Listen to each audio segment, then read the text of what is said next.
1, 2, 3, come on. Chapter के अंदर अपन बात करने जा रहे हैं एटॉमिक फिजिक्स के बारे में, यानी परमाणु भौतिकी के बारे में। ये एटॉमिक फिजिक्स हमारे पास चाहे जेई की बात करें चाहे नीट की बात करें, दोनों के अंदर ही हमें इसके क्वेश्चन मिलेंगे। एटॉमिक फिजिक्स और न्यूक्लियर फिजिक्स मिलकर के 2 से 3 क्वेश्चन हमारे लिए जनरेट करेंगे। इसके अलावा बोर्ड्स के लिए भी ये इंपॉर्टेंट चैप्टर है, तो बोर्ड्स के लिए भी एक इम्पॉर्टेंट चैप्टर है हमारे पास में। अब इस चैप्टर के अंदर अपन किस किस चीज़ पे डिस्कस करेंगे, तो जो पहली बात अपन यहाँ इस चैप्टर के अंदर डिस्कस करने वाले हैं, वी विल डिस्कस अबाउट, तो पहली बात जो अपन यहाँ डिस्कस करेंगे, वेरी फर्स्ट सबसे पहले हम डिस्कस करेंगे यहाँ पर क्या, सबसे पहले हम डिस्कस करेंगे alpha particle scattering experiment by the Rutherford. दूसरे नंबर पे अपन जो डिस्कस करने वाले हैं, पहला नंबर हो गया हमारे पास है alpha particle scattering experiment by the Rutherford. दूसरे नंबर पे अपन करेंगे क्या, दूसरे नंबर पे Rutherford model of the atom. तीसरे नंबर पे अपन यहाँ डिस्कस करेंगे इलेक्ट्रॉनिक ऑर्बिट। चौथे नंबर पे अपन यहाँ डिस्कस करेंगे Bohr model of the hydrogen atom. पांचवें नंबर पे अपन बात करेंगे एनर्जी लेवल पे। छठे नंबर पे अपन बात करेंगे hydrogen spectrum and line spectra of the hydrogen atom.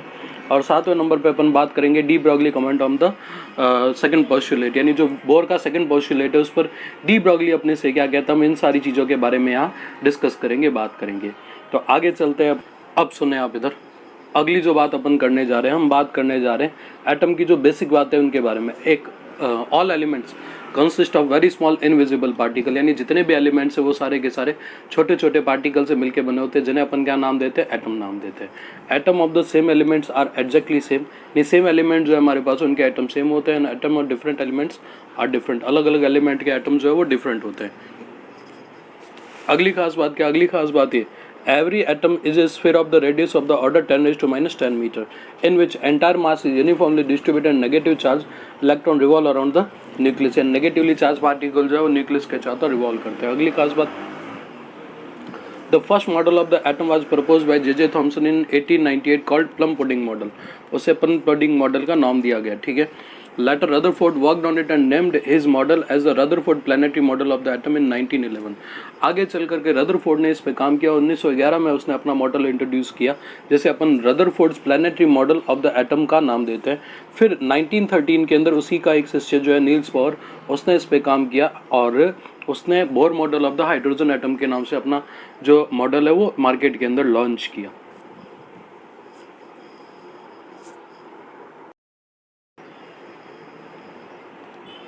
Rutherford ने जो अपना मॉडल हमारे सामने इंट्रोड्यूस किया था, उसके पीछे एक बहुत शानदार उसका एक एक्सपेरिमेंट था जो कि उस समय बड़ा फेमस हुआ था। उसका नाम है हमारे पास है alpha particle scattering experiment by the Rutherford.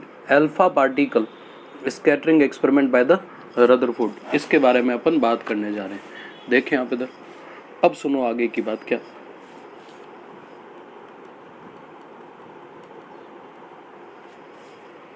Rutherford ने हमारे सामने एक एक्सपेरिमेंट इंट्रोड्यूस किया जिसे अपन कहते हैं alpha particle scattering experiment by the Rutherford. This experiment was organised by Rutherford in 1911 as given in the diagram. इस तरह से एक डायग्राम जो इसका एक्सपेरिमेंटल सेटअप बता रहा है। सबसे पहले हमारे पास में क्या, एक लेड कंटेनर है, लेड बॉक्स है हमारे पास में, ये इस तरह से बना हुआ लेड बॉक्स, बढ़िया बात है। इस लेड बॉक्स के अंदर क्या करेंगे अपन, इस लेड बॉक्स के अंदर रखेंगे एक मटेरियल जो कि हमारे पास में कैसा है, ये मटेरियल हमारे पास में रेडियो एक्टिव है। तो रेडियो एक्टिव मटेरियल होने से क्या एडवांटेज होगा, रेडियो एक्टिव मटेरियल होने से ये अल्फा पार्टिकल इमिट कर पाएगा। अब इन अल्फा पार्टिकल्स को इस तरह से लेड से बनी हुई एक सीट में से अपन एक जिसमें थिन होल होता है उसमें से पास आउट कराते हैं, ताकि हमें मिल पाए क्या, हमें मिल पाए अल्फा पार्टिकल की बीम, यानी अल्फा बीम हमें यहाँ पर मिल पाएगी। इस बीम को हम क्या करेंगे, गोल्ड फॉइल पे, ये गोल्ड फॉइल है जो कि बहुत थिन होती है, इस थिन गोल्ड फॉइल पर अपन इसे क्या कराते हैं, इंसिडेंट कराते हैं, आपतित कराते हैं। तो थिन गोल्ड फॉइल पे अपन ने इंसिडेंट कराया। अब ये जो बीम है कितनी आई कितनी नहीं आई, इन सबको डिटेक्ट करने के लिए यहाँ एक सर्कुलर स्केल पे एक डिटेक्टर अपन ने लगा रखा होता है। ये सर्कुलर स्केल पे डिटेक्टर अपन ने यहाँ पे लगा दिया, बढ़िया बात है। ये सारी बातें इसके एक्सपेरिमेंटल सेटअप के अंदर बताइए। जितने ज़्यादा अल्फा पार्टिकल यहाँ चल करके आएंगे उतना ही ज़्यादा यहाँ पे एक फ्लोरोसेंस, एक चमक जनरेट होती है। वो जो फ्लोरोसेंस या जो ब्राइटनेस है उससे हमें पता लग जाएगा कितने नंबर ऑफ अल्फा पार्टिकल हमारे पास में चल करके आ रहे हैं। अब चलते हैं अपन आगे। रदरफोर्ड ने अपने एक्सपेरिमेंट से कुछ ऑब्जर्वेशन निकाले, उन ऑब्जर्वेशन के बारे में अपन बात करना चाहते हैं। तो ये ऑब्जर्वेशन हमारे सामने, Rutherford made following observation from his experiment, यानी अपने एक्सपेरिमेंट से कुछ ऑब्जर्वेशन निकाले। सबसे पहला ब्रॉडली अपन देख लेते हैं, maximum number of alpha particle ऐसे होंगे जो कि बिना मुड़े सीधे सीधे चले जाएंगे, यानी स्ट्रेट फॉरवर्ड मूव कर जाएंगे, ये रहेगी बात। तो कुछ पार्टिकल तो ऐसे होंगे जो कि बिना मुड़े इस तरह से स्ट्रेट यानी सीधे सीधे चले जाएंगे। फिर चलते हैं अपन आगे, कोई 0.14% पार्टिकल ऐसे होंगे जो कि स्मॉल एंगल पे यानी 1 डिग्री या उससे ज़्यादा एंगल पे क्या होते हैं, 1 डिग्री या उससे ज़्यादा एंगल पे डिफ्लेक्ट होते हैं, डेविएट होते हैं। फिर 8000 पार्टिकल में से कोई एक पार्टिकल ऐसा होगा जो कि मोर देन 90 डिग्री के एंगल पे क्या होगा, डिफ्लेक्ट होगा या फिर डेविएट होगा। ये ग्राफ किसे बता रहे हैं, ये ग्राफ बता रहे हैं नंबर ऑफ अल्फा पार्टिकल और स्कैटरिंग एंगल थीटा के बीच का पैटर्न, ये ग्राफ पूरा का पूरा। तो number of alpha particle and scattering angle theta के बीच का पूरा पैटर्न है। ये क्या बताता है, ये बताता है जब थीटा की वैल्यू कम है तो नंबर ज़्यादा है, मतलब ये हुआ बहुत सारे पार्टिकल ऐसे होंगे जिनके लिए एंगल ऑफ स्कैटरिंग बहुत कम होगा। जब थीटा की वैल्यू बढ़ जाती है तो उस कंडीशन में एन की वैल्यू घट जाती है, मतलब ये हुआ कि बहुत कम पार्टिकल ऐसे होंगे जिनके लिए एंगल ऑफ स्कैटरिंग बहुत ज़्यादा होगा, वेरी हाई होगा। अब रदरफोर्ड ने अपने एक्सपेरिमेंट की हेल्प से कुछ कंक्लूजन हमारे सामने रखे और कुछ छोटे छोटे फार्मूले भी अब हमारे सामने आ रहे हैं। जो पहला फार्मूला है हमारे पास, number of alpha particle scattered पर यूनिट एरिया, तो at scattering angle theta is varies as sin 4 theta by 2, यानी n प्रोपोर्शनल है किसके, n प्रोपोर्शनल है 1/sin 4 थीटा बाई 2 के इक्वल। ये बात है हमारे पास में। जो दूसरी बात है हमारे पास है, इनके बीच जो लगने वाला फोर्स है किस किस के बीच में, ये तो हो गया अल्फा पार्टिकल और ये हो गया हमारे पास है कौन, न्यूक्लियस। तो यहाँ हो गया चार्ज 2e और यहाँ हो गया हमारे पास है कितना, Ze। मान लेते हैं इनके बीच का सेपरेशन कितना है हमारे पास में, r है। तो इनके बीच जो लगने वाला कूलम्ब फोर्स आएगा दैट इज कितना, k Q1 Q2 अपॉन कितना हो गया हमारे पास में r²।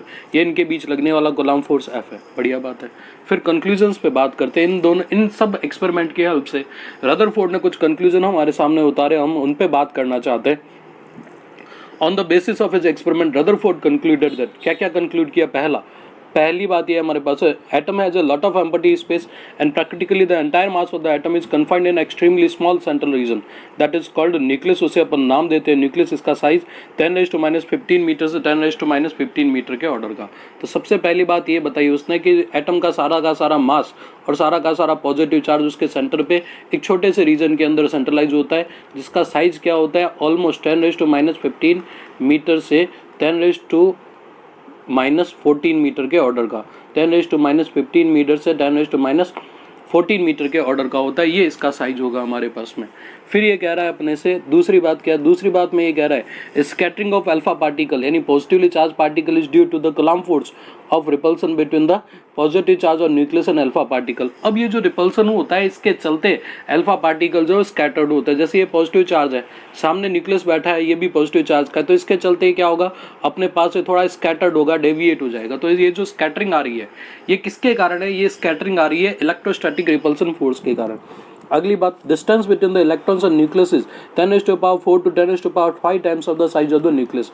यानी इलेक्ट्रॉन और न्यूक्लियस के बीच बात करें, ये हो गया न्यूक्लियस मान लेते हैं और ये है इलेक्ट्रॉन। तो न्यूक्लियस के साइज के कंपेयर में ये जो डिस्टेंस है ना, ये कितनी है, ये डिस्टेंस लगभग हमारी 10⁻5 टाइम्स यानी 1 लाख गुना बड़ा साइज है हमारे पास में। अगली खास बात, more is the distance of the velocity vector that alpha particle from the central line of the nucleus lesser the angle of scattering। मतलब ये हुआ, जैसे सपोज करो ये हमारा न्यूक्लियस है, बढ़िया बात है, ये अल्फा पार्टिकल हमारा चलते हुए आ रहा है, ये इसकी तो लाइन ऑफ वेलोसिटी हो गया और ये हो गया हमारे पास न्यूक्लियस की लाइन, बढ़िया बात है। तो ये तो हो गई हमारे पास न्यूक्लियस की लाइन, ये एक्सप्रेशन तो हो गया किसका, न्यूक्लियस की लाइन का। अब यहाँ से यहाँ तक ये जो डिस्टेंस है इसे अपन नाम देते हैं बी इम्पैक्ट पैरामीटर। बी यदि कम होगा तो थीटा की वैल्यू क्या होगी, ज़्यादा होगी। बी यदि ज़्यादा होगा तो थीटा की वैल्यू क्या होगी, रिड्यूस हो जाएगी, कम हो जाएगी। ये बात है हमारे पास में। अब सुने, इन सारे एक्सपेरिमेंट की हेल्प से रदरफोर्ड ने जो भी एक्सपेरिमेंट किए, जो भी कंक्लूजन ड्रॉ किए, उनकी हेल्प से रदरफोर्ड ने हमारे सामने इंट्रोड्यूस किया अपना रदरफोर्ड्स एटॉमिक मॉडल। उस एटॉमिक मॉडल के बारे में अपन अब डिस्कशन करना चाहते हैं, बात करना चाहते हैं। Rutherford's model of the atom, Rutherford's atomic model. सबसे पहली बात क्या, ब्रीफ में देख लेते हैं। ये पॉजिटिव चार्ज, इलेक्ट्रॉन इसके चारों तरफ क्या करेंगे, रिवॉल्व करेंगे, घूमेंगे। पॉजिटिव चार्ज के साथ साथ सारा का सारा मास जो है वो भी यहीं पे सेंट्रलाइज होगा, यहीं पे केंद्रित होगा। फिर लोगों ने पूछा भाई यदि ये सर्कुलर पाथ पे घूमता है तो उस कंडीशन में सेंट्रीपिटल फोर्स कौन प्रोवाइड करेगा, तो इसने कहा न्यूक्लियस और इलेक्ट्रॉन्स के बीच में जो इलेक्ट्रोस्टैटिक फोर्स काम करता है वो सर्कुलर मोशन के लिए रिक्वायर्ड सेंट्रीपिटल फोर्स हमें प्रोवाइड करेगा। सुनते क्या कहता है, ये कह रहा था essential feature of the Rutherford model of the atom is given bye, सबसे पहली बात क्या, every atom consist of the central core that is called nucleus, यानी हर एक एटम के अंदर एक सेंट्रल कोर होता है जिसे अपन नाम देते हैं क्या, जिसे अपन नाम देते हैं न्यूक्लियस का, in which entire positive charge and almost entire mass of the atom is concentrated, यानी जिसके अंदर सारा का सारा पॉजिटिव चार्ज और ऑलमोस्ट सारा का सारा मास जो वो कहाँ सेंट्रलाइज होता है, सेंटर पे, दैट इज कॉल्ड न्यूक्लियस। दूसरी खास बात क्या, दूसरी खास बात ये न्यूक्लियस का जो साइज है 10⁻⁻15 मीटर के ऑर्डर का होता है, which is very small as compare to size of the atom, जो कि एटम के खुद के साइज के कंपेयर में बहुत छोटा होता है, 10⁻10 मीटर उसका साइज होता है और ये 10⁻15 मीटर है। इसका मतलब ये हुआ कि फुटबॉल के मैदान के अंदर जो फुटबॉल का पोजीशन है ठीक वैसा ही पोजीशन पूरे एटम के अंदर न्यूक्लियस का है। आगे चलते हैं अपन, the atomic nucleus is surrounded by the certain number of the electron, ये नेगेटिव चार्ज की बात कर रहा है। एटॉमिक न्यूक्लियस जो है हमारा that is surrounded by the negatively charged particles electron, as atom on the whole is electrically neutral, पूरा एटम जो है आपका उसके अंदर जितना पॉजिटिव होता है उतना ही नेगेटिव होता है, यानी ओवरऑल जो क्यू आएगा हमारे पास में सिग्मा क्यू दैट इज कितना 0, यानी इलेक्ट्रिकली न्यूट्रल होता है। तो negative charge the electron surrounding the nucleus is equal to the total positive charge of the nucleus, यानी न्यूक्लियस पे जितना पॉजिटिव चार्ज होता है हमारे चारों तरफ जो इलेक्ट्रॉन घूम रहे हैं उन पे उतना ही नेगेटिव चार्ज होगा। अगली खास बात, these electron revolve around the nucleus in the various circular orbit, ये इलेक्ट्रॉन जो है न्यूक्लियस के चारों तरफ अलग अलग सर्कुलर ऑर्बिट के अंदर रिवॉल्व करते हैं, as do the planet around the sun, मतलब ये जिस तरह से प्लैनेट जो है, जैसे मान लेते हैं ये सन है, इसे प्लैनेटरी मॉडल का भी नाम देते हैं, ये सन है, सन के चारों तरफ जिस तरह से प्लैनेट रिवॉल्व करते हैं ठीक उसी तरह से एटम के अंदर क्या होता है, एटम के अंदर न्यूक्लियस के चारों तरफ कौन रिवॉल्व करता है, इलेक्ट्रॉन रिवॉल्व करता है। सन के चारों तरफ जैसे प्लैनेट रिवॉल्व करेंगे उसी तरह से एटम के अंदर क्या होगा, न्यूक्लियस के चारों तरफ इलेक्ट्रॉन का रिवोल्यूशन चलता है, इसी कारण से इसे नाम दिया गया planetary model of the atom. The centripetal force required for the by the electron for the revolution is provided by electrostatic attraction between the electron and the nucleus, यानी इलेक्ट्रॉन्स और न्यूक्लियस के बीच में जो इलेक्ट्रोस्टैटिक अट्रैक्शन काम करता है वही circular motion के लिए रिक्वायर्ड सेंट्रीपिटल फोर्स हमें प्रोवाइड करेगा। अगली खास बात हम देख रहे हैं यहाँ पे क्या, डिस्टेंस ऑफ क्लोजेस्ट अप्रोच। अब डिस्टेंस ऑफ क्लोजेस्ट अप्रोच का मतलब क्या, डिस्टेंस ऑफ क्लोजेस्ट अप्रोच का मतलब ये आपका अल्फा पार्टिकल रवाना हुआ न्यूक्लियस की तरफ जा रहा है। न्यूक्लियस खुद कैसा है, न्यूक्लियस खुद एक पॉजिटिवली चार्ज रीजन है पूरा का पूरा, इसका खुद का इलेक्ट्रोस्टैटिक फील्ड बहुत डोमिनेंट है। अब ये पार्टिकल छोटा सा है जो कि इसके तरफ मूव करने की कोशिश कर रहा है, जाने की कोशिश कर रहा है, तो एक सर्टेन डिस्टेंस तक तो ठीक है, उससे ज़्यादा डिस्टेंस तक ये इससे क्लोज जा नहीं पाएगा। तो वो मिनिमम डिस्टेंस जहाँ तक ये न्यूक्लियस के पास पहुँच पाता है उसे अपन क्या नाम देते हैं, उसे अपन नाम देंगे डिस्टेंस ऑफ क्लोजेस्ट अप्रोच, यानी निकटतम पहुँच की दूरी, निकटतम पहुंच की दूरी, डिस्टेंस ऑफ क्लोजेस्ट अप्रोच का अपन उसे नाम देंगे। As the alpha particle approach the nucleus the electrostatic force of the repulsion due to nucleus increase and the kinetic energy alpha particle goes on converting into the electrostatic potential energy. मतलब ये हुआ कि जैसे जैसे alpha particle हमारा nucleus की तरफ चलता है तो पोटेंशियल एनर्जी क्या होगी, घटेगी, काइनेटिक एनर्जी क्या होगी, घटेगी, और पोटेंशियल एनर्जी क्या होगी, इलेक्ट्रोस्टैटिक रिपल्सन के चलते इंक्रीज होगी, बढ़ेगी। At a certain distance r0, इस डिस्टेंस को इसने नाम दे दिया क्या, इस डिस्टेंस को इसने नाम दे दिया r0। At a certain distance r0 from the nucleus, whole of the kinetic energy of particle get converted into the electrostatic potential energy, यानी जितनी भी kinetic energy है वो सारी की सारी किस में कन्वर्ट हो गई, potential energy में। Alpha particle can not go further close to the nucleus, this distance is called the distance of closest approach. इस डिस्टेंस को अपन नाम देते हैं क्या, निकटतम पहुंच की दूरी या डिस्टेंस ऑफ क्लोजेस्ट अप्रोच। फंडा क्या लगेगा, फंडा ये है kinetic energy of alpha particle equals to electrostatic potential energy, K equals to कितना हो गया हमारे पास में, के इक्वल्स टू हो गया ये हो गया हमारे पास 1/4 पे k Q1 Q2 अपन R होता है। पोटेंशियल एनर्जी का जो फॉर्मूला चलता है U इक्वल्स टू कितना, k Q1 Q2 upon R के इक्वल इलेक्ट्रोस्टैटिक रीजन के अंदर, वही फॉर्मूला यहाँ पे काम में लिया है। k इक्वल्स टू 1 यानी जितनी भी काइनेटिक एनर्जी है वो आई कहाँ से, वो आई पोटेंशियल एनर्जी से। पोटेंशियल एनर्जी का एक्सप्रेशन हमें पता है k, ये हो गया k, ये Q1 ये Q2 अपॉन R, तो 1/4 पे एप्सिलॉन 0 जेड ई इंटू 2 ई अपॉन कितना हो गया हमारे पास में R0 के इक्वल। तो ये एक्सप्रेशन हमारे पास में डेवलप हो गया, तैयार हो गया। अब चलते हैं अपन आगे। Charge on alpha particle is 2e and charge on the nucleus is Zi where Z is the atomic number. R0 पे बात करें, फॉर्मूला तैयार हो गया। R0 इक्वल्स टू 1/4πε0 2Ze²/k, या फिर R0 इक्वल्स टू कितना 1/4πε0 2Ze² हाफ mv² के इक्वल। ये फॉर्मूला हमारे पास में किसका, डिस्टेंस ऑफ क्लोजेस्ट अप्रोच का, यानी निकटतम पहुंच की दूरी को ये एक्सप्रेस करेगा, व्यक्त करेगा। आगे चलते हैं अपन यहाँ से। अब कुछ और फॉर्मूले हैं हमारे पास में, सुने क्या कहता है। सबसे पहले हमारे पास है एंगल ऑफ स्कैटरिंग, यानी कितने एंगल पे स्कैटर्ड होगा उसके लिए। The angle by which alpha particle gate deviated from its original path, मतलब इधर आ रहा है इधर चला गया, तो ये जो एंगल बनेगा हमारे पास ये थीटा एंगल ऑफ स्कैटरिंग है। The angle by which alpha particle gate deviated from its original path around the nucleus is called the angle of scattering. फिर है हमारे पास इम्पैक्ट पैरामीटर। इम्पैक्ट पैरामीटर को पहले भी पढ़ा था अपन ने। ये पार्टिकल चल करके आ रहा है और ये न्यूक्लियस की लाइन है हमारे पास में, सेंट्रल लाइन। इन दोनों के बीच का ये जो सेपरेशन है इसे ही अपन नाम देते हैं क्या, B. It is a impact parameter. ये बन गया हमारे पास में क्या, इम्पैक्ट पैरामीटर। संघट्ट प्राचल का नाम देते हैं। बी का एक्सप्रेशन है हमारे पास में 1/4πε0 Ze² cot θ/2 अपॉन कितना हो गया, ई। बी इम्पैक्ट पैरामीटर है, थीटा एंगल ऑफ स्कैटरिंग है, E kinetic energy of the alpha particle है। In case of the head on collision, मतलब अल्फा पार्टिकल ठीक सामने ही दिया आता है, impact parameter is minimum alpha particle rebound back to theta equals to pi. For a larger impact parameter the alpha particle goes nearly undeviated and has a small deflection theta equals to कितना, 0। जब distance बहुत ज्यादा होती है, मान लेते हैं कोई पार्टिकल, ये तो हो गया न्यूक्लियस हमारा पूरा का पूरा।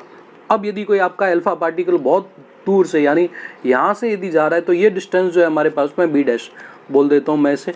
इस बी डैश की वैल्यू बहुत ज्यादा है तो न्यूक्लियस का इंपैक्ट इस पे कम होगा, तो इसके लिए जो थीटा डैश आएगा दैट इज कितना होगा, 0 होगा। अगला अल्फा पार्टिकल की ट्रेजेक्ट्री पे अपन बात करें तो ट्रेजेक्ट्री कैसी होगी, the alpha particle which pass through the atom at a large distance from the nucleus experience a small electrostatic repulsion force due to the nucleus and hence undergo a small deflection. The alpha particle which passes through the atom at a closest distance from the nucleus suffer a larger deflection.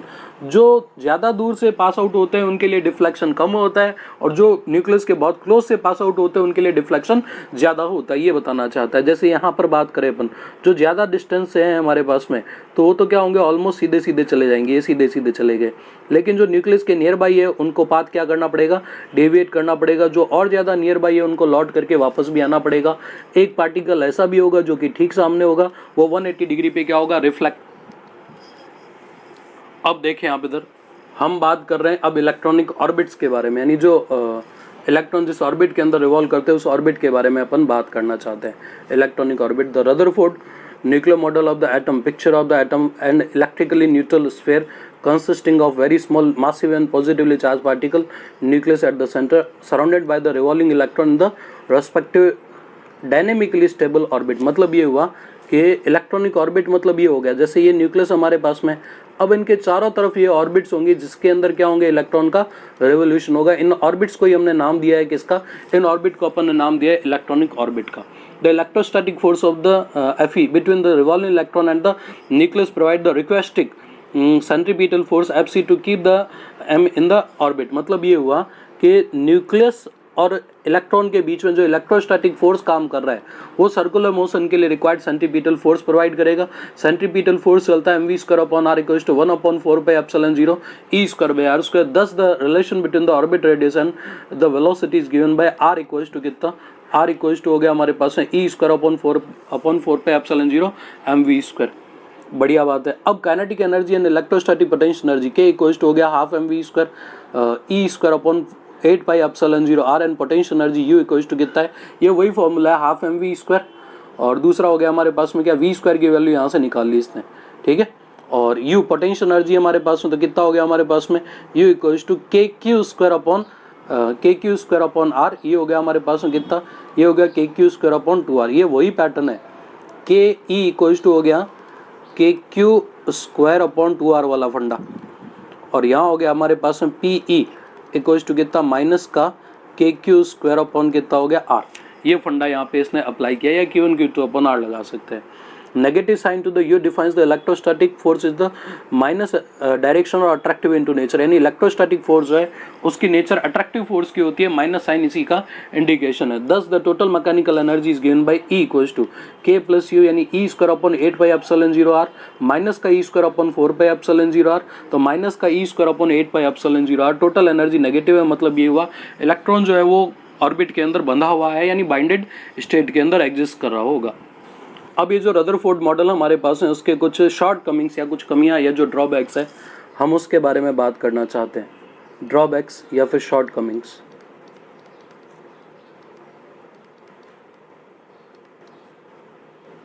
सुनते क्या कहता है। सबसे पहला जो short coming है हमारे पास regarding stability of the atom, electron revolving around the nucleus. ये क्या कहता है अपने से, जैसे ये हमारे पास में न्यूक्लियस, बढ़िया बात है, ये इलेक्ट्रॉन है। अब न्यूक्लियस के चारों तरफ जो इलेक्ट्रॉन रिवॉल्व कर रहा है वो क्या करेगा, इलेक्ट्रोमैग्नेटिक नेचर के कारण अपनी एनर्जी को क्या करेगा, ई को रेडिएट करेगा। अब एनर्जी रेडिएट होती है तो फाइनली आपका जो इलेक्ट्रॉन है घटती घटती एनर्जी के साथ में क्या होना चाहिए, न्यूक्लियस के अंदर फॉल डाउन हो जाना चाहिए, परंतु एक्चुअली ऐसा नहीं होता है। दूसरा ये कह रहा है regarding explanation of the line spectrum. Line spectrum का एक्सप्लेनेशन मतलब ये हो गया भाई, इन लोगों ने क्या माना, इन लोगों ने ये माना कि जो हमारा एटम है या जो परमाणु हमारे पास में है वो एक स्टेबल स्टेट के अंदर है, साथ ही साथ इलेक्ट्रॉन जब एग्जिस्ट करता है उसके पास में हर तरह की पॉसिबल एनर्जी होती है। लेकिन यदि अपन एनर्जी स्पेक्ट्रम पे बात करें तो एनर्जी स्पेक्ट्रम के अंदर एनर्जी के कुछ डेफिनेट वैल्यू है, कुछ डेफिनेट वैल्यू अवेलेबल नहीं है। तो ये जो लाइन स्पेक्ट्रम हमारे पास में अवेलेबल हो रहा है, इसके पीछे का क्या कॉज है, इसके पीछे का क्या कारण है, इसकी कोई समझ नहीं है, इसकी कोई अंडरस्टैंडिंग हमारे पास में आई नहीं। तो ये दिक्कत वाली बात हो गई यहाँ। अब हम बात करने जा रहे हैं किस पे, the most important Bohr's atomic model पे अपन डिस्कशन करने जा रहे हैं। क्या कहता है Bohr model of the hydrogen atom. Bore अपने मॉडल के अंदर कहता है अपने से कि the bore combined classical and early. Bore ने एक तगड़ा काम किया, क्या, क्लासिकल मॉडल यानी मैकेनिक्स को और क्वांटम मैकेनिक्स को दोनों को क्लब करके हमारे सामने अपना मॉडल इंट्रोड्यूस कराया। सबसे पहली बात, bore first postulate was that an electron in the atom could revolve in the certain stable orbit without emission of the radiant energy. मतलब ये हुआ, बोर ये कहता है अपने से कि किसी सर्टन ऑर्बिट के अंदर जो इलेक्ट्रॉन है जब रिवॉल्व करता है या फिर घूमता है तो उसे एनर्जी रेडिएशन की जरूरत नहीं पड़ती, यानी एनर्जी रेडिएट नहीं करनी पड़ती। According to this postulate each atom has a certain definite stable state in which it can exist and each possible state has the definite total energy, these are called the stable state of the atom. इसे अपन stable state कहते हैं। मतलब ये हुआ कि जब electron nucleus के चारों तरफ एक सर्टन ऑर्बिट के अंदर रिवॉल्व करता है, ये हमारे पास है इलेक्ट्रॉन जो कि न्यूक्लियस के चारों तरफ एक सर्टन ऑर्बिट में रिवॉल्व कर रहा है। तो जब इलेक्ट्रॉन न्यूक्लियस के चारों तरफ एक सर्टन ऑर्बिट के अंदर रिवॉल्व करता है तो उस कंडीशनों से इमिशन की जरूरत नहीं है, वो बिना इमिशन के ही लगातार बना रह सकता है। दूसरी बात, bore second postulate define these stable orbit. Bore का जो सेकंड पोस्टुलेट है वो इन स्टेबल ऑर्बिट्स को डिफाइन करता है। क्या कहता है bore second postulate defines that these stable orbit, this postulate states that the electron revolve around the nucleus only in those orbit in which its angular momentum is integral multiple of h upon 2 pi। जहां पर इसका angular momentum h upon 2 pi का, h हो गया Planck constant, h upon 2 पाई, h हो गया हमारे पास में क्या, प्लांक कांस्टेंट, और 2 पाई जो एक कांस्टेंट है। तो जहां पर इलेक्ट्रॉन का एंगुलर मोमेंटम h अपॉन 2 पाई का इंटीग्रल मल्टीपल होता है, केवल और केवल वहीं घूमेगा। h प्लांक कांस्टेंट है, इसकी वैल्यू चलती है 6.62 into 10⁻⁻34, 6.62 into 10⁻⁻34 joule into second के इक्वल ये वैल्यू हमारे पास में आएगी। अगला, angular momentum given by mvr, L equals to कितना है हमारे पास में, L इक्वल्स टू mvr। तो mvr जो है हमारा that should be equals to कितना, that should be equals to nh upon 2 pi के इक्वल, जहाँ पे n जो है ये 1 2 3 इंटीजर वैल्यू हो सकती है जिसे अपन प्रिंसिपल क्वांटम नंबर कहते हैं। बोर जो अपना थर्ड पोस्टुलेट रखता है वो क्या कहता है, जब इलेक्ट्रॉन सर्टेन ऑर्बिट में तो कोई दिक्कत नहीं, लेकिन जब ये लोअर से हायर ऑर्बिट में जाता है तो एनर्जी क्या करेगा, एब्जॉर्ब करेगा। हायर से लोअर आता है तो एनर्जी क्या करेगा, इमिट करेगा। इमिट या फिर एब्जॉर्ब्ड एनर्जी का जो अमाउंट है दोनों एनर्जी लेवल्स की एनर्जी का जो डिफरेंस है उसके इक्वल होगा। तो EI जब ग्रेटर देन EF है तो इमिट करेगा, यानी ये हुआ हमारे पास में, ये इनिशियल है मान लेते हैं, ये फाइनल है। यहाँ एनर्जी ज़्यादा है यहाँ कम है तो यहाँ से यहाँ आते आते क्या करेगा, ये एनर्जी को इमिट कर देगा, उत्सर्जित कर देगा। और बढ़ते हैं अपन आगे। बोर ने जो रेडियस का कंसेप्ट दिया हमारे सामने उस पर अपन बात करना चाहते हैं, radius of bore stationery orbit. तो रेडियस का जो एक्सप्रेशन है हमारे पास में r बराबर चलता है हमारे पास में। दो पोस्टुलेट हमारे पास में कौन कौन से, एक तो हमारे पास में फोर्स के लिए बात करें तो mv square upon r equals to चलता है K Z E square upon कितना आर स्क्वायर के इक्वल। दूसरा जो पोस्टुलेट है वो कहता है M V R equal to कितना एन एच अपॉन 2 पाई। इन दोनों को यदि अपन क्लब करें तो उस कंडीशन में रेडियस का एक्सप्रेशन हमारे सामने तैयार। आर बराबर चलता है कितना, आर बराबर चलता है हमारे पास में N square H square upon 4 pi square M K Z E square के इक्वल। ये रेडियस का एक्सप्रेशन तैयार हो गया। हाइड्रोजन एटम के लिए बात करें जेड इक्वल टू कितना 1, आर बराबर N square H square upon 4 pi square M K E square. इससे हमें ये पता लग गया जो रेडियस है हमारे पास में दैट प्रोपोर्शनल किसके एन स्क्वायर के, यानी radius of the stationary orbit proportional है 1 स्क्वायर 2 स्क्वायर 3 स्क्वायर 149।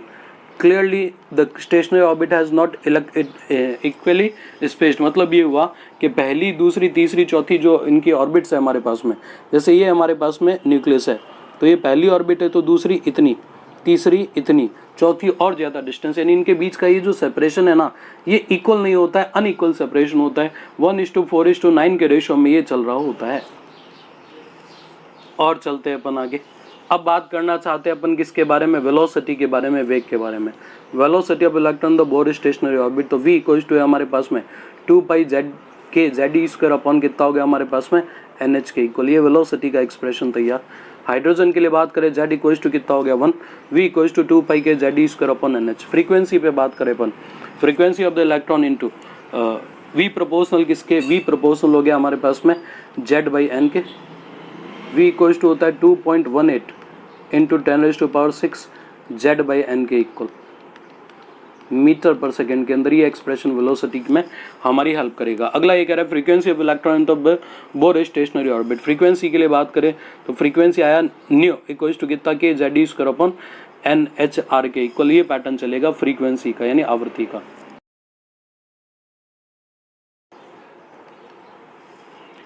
अब हम बात करने जा रहे हैं किस पे, अब हम बात करने जा रहे हैं bore theory for the hydrogen like atom, यानी हाइड्रोजन लाइक एटम पे बात करें अपन बोर की थ्योरी तो किस तरह से काम करेगी देखें हम। A hydrogen like atom consist of the tiny positively charge nucleus and electron revolving on the stable orbit around the nucleus. Electron जो न्यूक्लियस के चारों तरफ स्टेबल ऑर्बिट के अंदर रिवॉल्व करते हैं। Let E M V with the respectively the charge, mass and the velocity of the electron. R is the radius of the orbit. The positively charged nucleus is Ze, where Z is the atomic number. In case of the hydrogen atom, Z equals to कितना है 1. As the centripetal force is provided by the electrostatic force of the attraction, तो mv square upon r equals to कितना 1/4 pi epsilon 0 Ze square upon r. mv square equals to कितना Ze square upon 4 pi epsilon 0 r. Second postulate क्या कहते हैं, mvr equals to nh upon 2 pi. दोनों को club किया अपन ने तो फार्मूला तैयार हो गया हमारे पास में r बराबर N square H square upon 4 pi square M K Z E square. यहाँ से r का एक्सप्रेशन तैयार हो गया। ये फार्मूला आप r के लिए दिमाग में रखें, N square H square upon 4 pi square M K Z E square. ये r का फार्मूला दिमाग में रखें। यहीं से बनता है r प्रोपोर्शनल किसके, एन स्क्वायर बाई जेड के। सारी कांस्टेंट की वैल्यू रख देंगे अपन तो ये बनेगा 0.529 r बराबर 0.529 N square by Z angstrom के अंदर। ये आर का एक्सप्रेशन हमारे पास में तैयार हो गया है। साथ ही साथ रेडियस का रेशियो हमारे पास में आ रहा है, त्रिज्याओं का अनुपात हमारे पास में। बोर रेडियस के बारे में, बोर रेडियस क्या कहता है, बोर रेडियस कहता है the radius of the first orbit n equals to 1 of the hydrogen atom that is called Bohr radius. अलग से भी पूछा जाता है। r1 इक्वल्स टू कितना है, h square epsilon 0 upon pi m e square. It is called Bohr radius. इसकी value चलती है 0.53 एंगस्ट्रॉन्ग से। r प्रोपोर्शनल है किसके, n स्क्वायर के। Radius of the second orbit is given bye 4 into this. Third orbit के लिए कितना हो गया 9 इंटू। आगे चलते हैं अपन। अब हम बात कर रहे हैं velocity of electron into stationary orbit. We can obtain the formula of the velocity of electron v equals to कितना N H upon 2 pi M R. ये वेलोसिटी का एक्सप्रेशन हमारे पास में तैयार हो गया। v इक्वल्स टू कितना, v इक्वल्स टू हमारे पास में N H upon 2 pi M R के इक्वल। ये हो गया 2 पाई एम आर के इक्वल। बढ़िया बात है।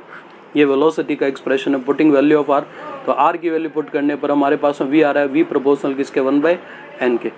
ये c अपॉन 137 है। इसकी वैल्यू मैंने तुम्हें बताई थी 2.198 इंटू 10⁻⁶ कितना 6। फिर कितना हो गया हमारे पास में z बाई एन। यदि z अलग अलग हो तो z बाई एन मीटर पर सेकेंड के अंदर ये वैल्यू हमारे पास में चल रही होगी, आ रही होगी। अब हम बात कर रहे हैं frequency of electron in the stationary orbit, यानी स्टेशनरी ऑर्बिट के अंदर फ्रीक्वेंसी कितनी है हम उसके बारे में बात करना चाहते हैं। Frequency of electron into stationary orbit क्या कहता है ये, it is number of the revolution completed per second by the electron in the stationary orbit around the nucleus. v equals to कितना है हमारे पास में omega r, omega equals to कितना है 2πn, तो n इक्वल्स टू कितना है v अपॉन 2πr।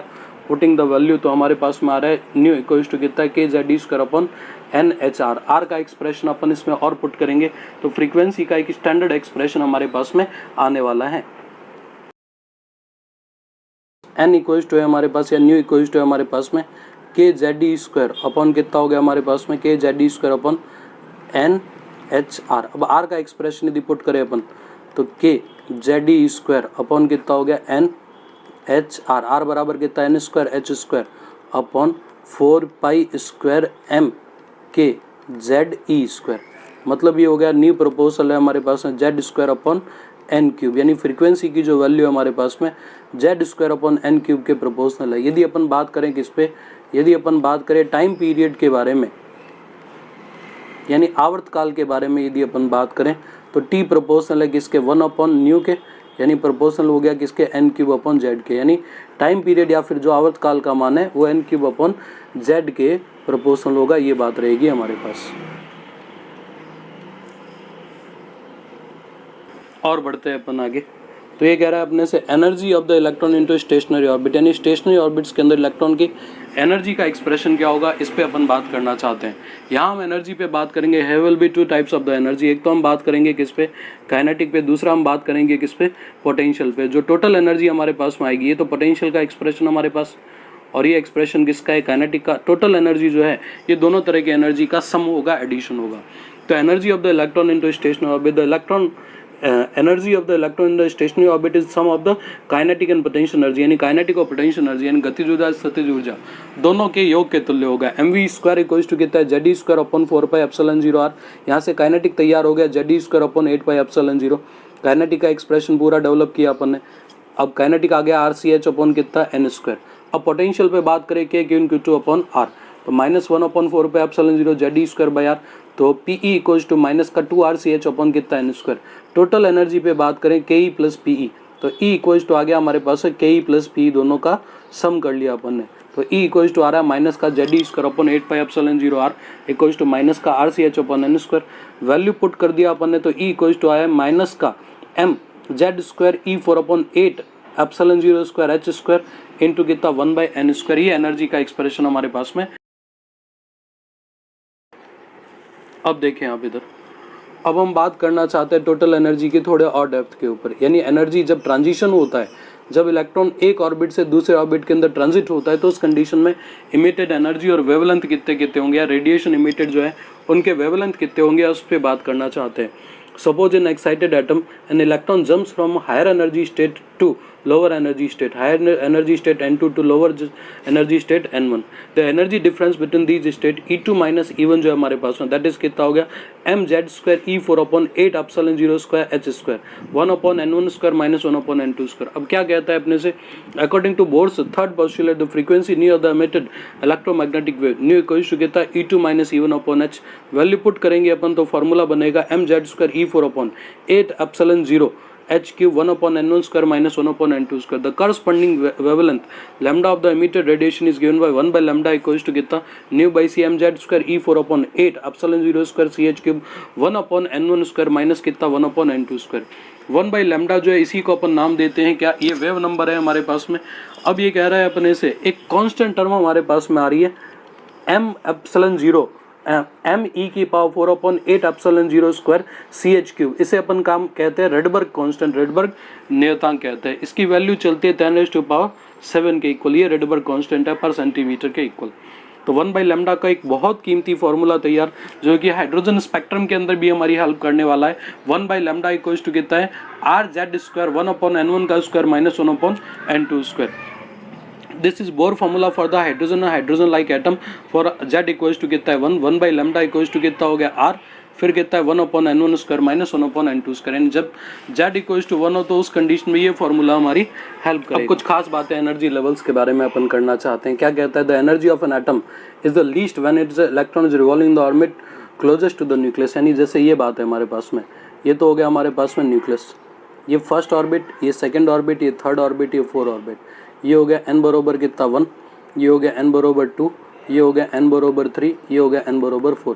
जब इलेक्ट्रॉन n बराबर 1 के अंदर रिवॉल्व करता है तो एनर्जी लीस्ट होती है, और जैसे जैसे इलेक्ट्रॉन दूर जाता है वैसे वैसे एनर्जी की वैल्यू क्या होगी, बढ़ेगी, और n बरोबर इनफाइनाइट तक आते आते एनर्जी क्या हो जाता है हमारे पास में, हाईएस्ट होता है। The energy of the electron ground state के अंदर कितना -13.6 EV के इक्वल होता है। ये इसके लिए therefore the minimum energy required to free the electron from the ground state of the hydrogen atom is -13.6 EV के इक्वल। इसे अपन क्या नाम देते हैं, इसे अपन आयनाइजेशन एनर्जी का भी नाम देता है हाइड्रोजन एटम के अंदर। At room temperature most of the hydrogen atom are in the ground state when at atom receive energy from electronic collision या other source से, तो उस कंडीशन में they may acquire sufficient energy to raise electron to higher energy state. तो उस condition में electron जो है हमारे वो लोअर स्टेट से हायर स्टेट की तरफ क्या कर सकते हैं, मूव कर सकते हैं। जितनी ज़्यादा एनर्जी यहाँ पे अवेलेबल होगी उतना ही ज़्यादा मूवमेंट होगा। The electron can fall back to the lower state by emitting photon of this process. मतलब इलेक्ट्रॉन यदि लोअर से हायर की तरफ आता है तो उस कंडीशन में क्या करेगा, delta E equals to h nu का जो फोटोन है उसका इमिशन होगा और इलेक्ट्रॉन जो है हमारा लोअर ऑर्बिट के अंदर उतर जाएगा। आगे चलते हैं अपन। अब कह रहा है hydrogen spectrum, the line spectrum of the hydrogen atom पे अपन बात करना चाहते हैं। हाइड्रोजन स्पेक्ट्रम क्या है, हाइड्रोजन के लिए अलग अलग एनर्जी लेवल का जो पैटर्न है ये उसके बारे में डिस्कशन है, ये उसके बारे में बात है। तो हाइड्रोजन स्पेक्ट्रम और line spectrum of the hydrogen atom, सुनो क्या कहता है। ये कहता है अपने से hydrogen spectrum consist of the discrete bright lines of the dark background and it is specially known for the hydrogen emission spectrum. ऐसे अपन हाइड्रोजन का इमिशन स्पेक्ट्रम कहते हैं, यानी उसके स्पेक्ट्रम के अंदर इस तरह से ब्लैक लाइंस भी अपने को ब्रॉड लेवल पे दिखाई देती है, विजिबल होती है। There is one more type of the hydrogen spectrum exists where it get dark line on brighter background. It is known as absorption spectrum। से अपन absorption spectrum का नाम देते हैं। Balmer find an empirical formula by the observation of the small part of this spectrum 1 by lambda equals to चलता है r 1/2 square minus 1/n square, जहाँ n की value 3, 4, 5 चलता है। r रेडबर्ग कांस्टेंट है 10⁻⁷, या फिर से अपन कहते हैं 100 लाख, और लैम्डा की वैल्यू ये आ रही है हमारे पास 656.3 नैनोमीटर, जहाँ पे n इक्वल्स टू 3 है। अब ये कह रहा है other series for the spectra of the hydrogen were subsequently discovered and known by the name of the discoverers. मतलब ये हुआ जिन लोगों ने उनको डिस्कवर किया था उन्हीं के नाम के बेसिस पे इसको अपन ने नाम दे दिया। The line of the Balmer series are found in the visible part of the spectrum, other series were found in the invisible part of the spectrum. Example, Lyman series in the ultraviolet region and Paschen bracket and Pfund series are in the infrared region के अंदर मिलेगा। The wavelength of the line in these series can be expressed by the Lyman के लिए। Lyman के लिए बात करें तो 1 by lambda equals to चलता है r 1/n1, 1/n1, n1 माने कितना 1। Lyman तब होगा जबकि हमारा इलेक्ट्रॉन किसी भी हायर ऑर्बिट से n बराबर 1 में उतरेगा। बामर तब होगा जब हमारा इलेक्ट्रॉन किसी भी हायर ऑर्बिट से n बराबर 2 में उतरेगा। पास्टन तब होगा जब हमारा इलेक्ट्रॉन n बराबर 3 में उतरेगा, और ब्रैकेट तब होगा जब हमारा इलेक्ट्रॉन n बराबर 4 में उतरेगा, और फुंड तब होगा जब हमारा इलेक्ट्रॉन n बराबर 5 के अंदर उतर रहा होगा। तो उस कंडीशन में ब्रैकेट सीरीज फुंड सीरीज हमें मिल रही होगी। फॉर्मूला इसी तरह से इन फॉर्मूलों की सीक्वेंस से अपन क्या कर सकते हैं, वैल्यूज डिटरमाइन कर सकते हैं, पता कर सकते हैं। देखिए यहाँ पे जरा हम एक्सप्लेनेशन पे बात करना चाहते हैं हाइड्रोजन स्पेक्ट्रम पे। The different series of the hydrogen spectrum can be explain by the Bohr theory. According to Bohr theory, if the ionised state of the hydrogen atom to be taken as zero the energy level, then the energy of the different energy level is given by this.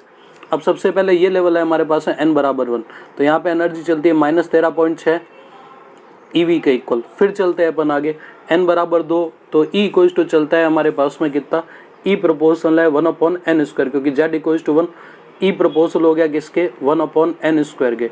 इसके according चलते जाएंगे तो -13.6, फिर आएगा हमारे पास है n बराबर 2 पे -3.4, -1.51, -0.85, इस लेवल पे आएगा माइनस का 0.85, फिर 0.54, -0.54, ये पैटर्न हमारे पास में चलता जाएगा।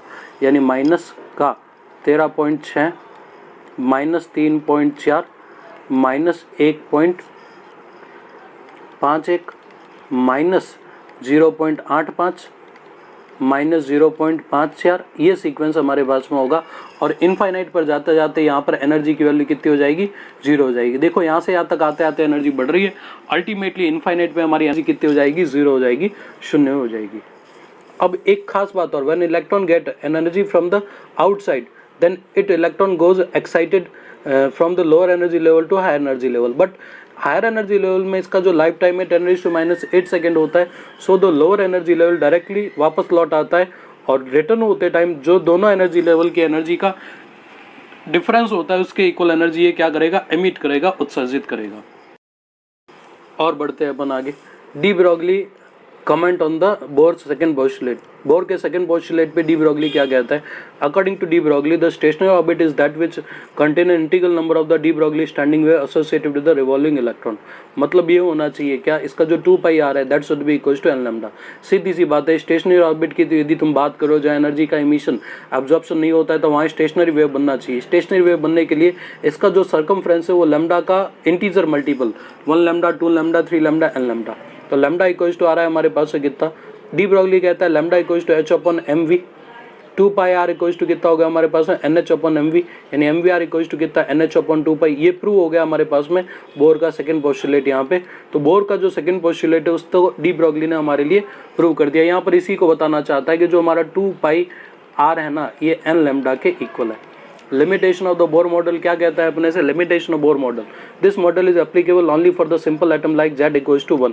देयरफॉर z ग्रेटर देन 1 पे फेल हो जाता है. It does not explain the fine structure the spectral line. Spectral line of hydrogen atom के अंदर जो अलग अलग स्ट्रक्चर बनते हैं उसके बारे में बात नहीं करता. This model does not explain why the orbit of the electron are taken at the circular while the elliptical orbit are not possible. Elliptical orbit क्यों possible नहीं है इसके बारे में कोई बात नहीं कर सका. तो ये प्यारे बच्चों हमने कुछ बातें करी किसके बारे में, एटॉमिक फिजिक्स के अंदर जो बेस लाइन है हमने सारा का सारा तैयार कर लिया. अगले लेक्चर के अंदर अपन इससे रिलेटेड कुछ क्वेश्चंस पे भी काम करेंगे. Thank you.